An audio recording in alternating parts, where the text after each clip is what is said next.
السلام علیکم ناظرین، میں سید عامر حنیف، آپ دیکھ رہے ہیں گواہ نیوز۔ عمران خان کو آج ایک اور کامیابی مل گئی جب پاکستانی سپریم کورٹ نے یہ فیصلہ دیا کہ اسپیکر پارلیمنٹ کو اختیار ہے کہ وہ ایوان کو تحلیل کر دے، تاہم ڈپٹی اسپیکر کو یہ اختیار نہیں ہے۔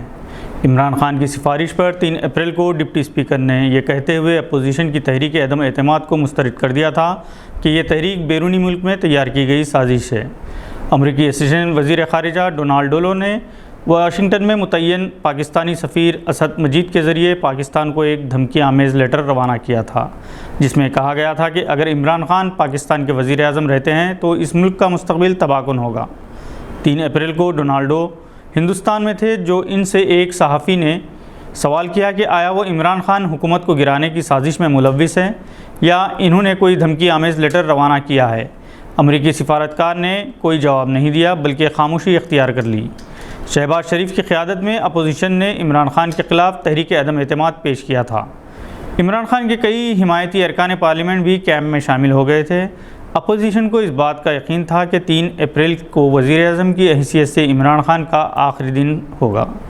شہباز شریف تو باقاعدہ خود کو وزیر اعظم سمجھتے ہوئے اجلاس بھی طلب کر لیا تھا، مگر جب ایوان میں تحریک مسترد کر دی گئی، ایوان تحلیل کر دیا گیا اور 90 دن میں الیکشن کا اعلان کر دیا گیا تھا، عمران خان کے اس یارکر کو اپوزیشن سمجھ نہ سکی۔ وہ کئی منٹ تک اپنی نشستوں پر بیٹھے رہ گئے اور جب ہوش میں آئے تو ایوان کی عمارت سے اس طرح سے باہر نکلے جیسے کسی عزیز کی میت کا دیدار کر کے واپس ہو رہے ہوں۔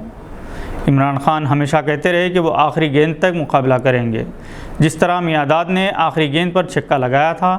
کل عمران خان نے آخری گیند پر اپوزیشن جماعت کو بولڈ کر دیا۔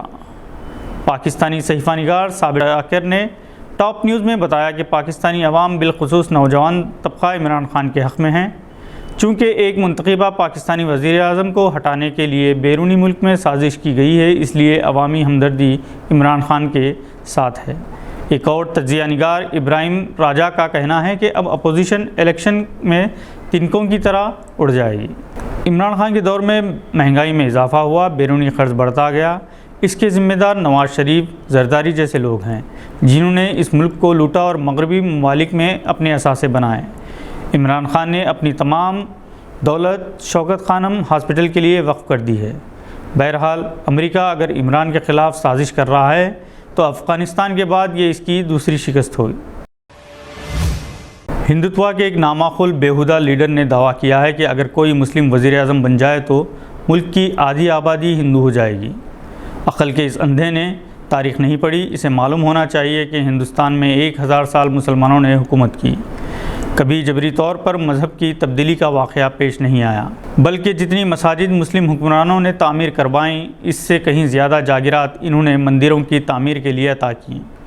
مسلم حکمرانوں کی مذہبی رواداری ان کے عدل و انصاف سے متاثر ہو کر کسی نے مذہب قبول کیا ہوگا، ورنہ مسلم حکمرانوں نے کسی کو مذہب تبدیل کرنے کی کوئی ترغیب نہیں دی۔ اورنگزیب کو ولن کے طور پر پیش کرنے والے اس حقیقت سے واقف ہیں کہ اورنگزیب نے شیواجی کے ایک بیٹے کی پرورش بھی کی اور کئی مندروں کے لیے جاگیریں، انعامات، وظیفے جاری کیے تھے۔ سستی شہرت کی خاطر دھرم سنسد کے ذریعے مسلمانوں کے خلاف گمراہ کن پروپیگنڈے کرنے والے کی جہالت پر خود مسلم برادران وطن افسوس کا اظہار کر رہے ہیں۔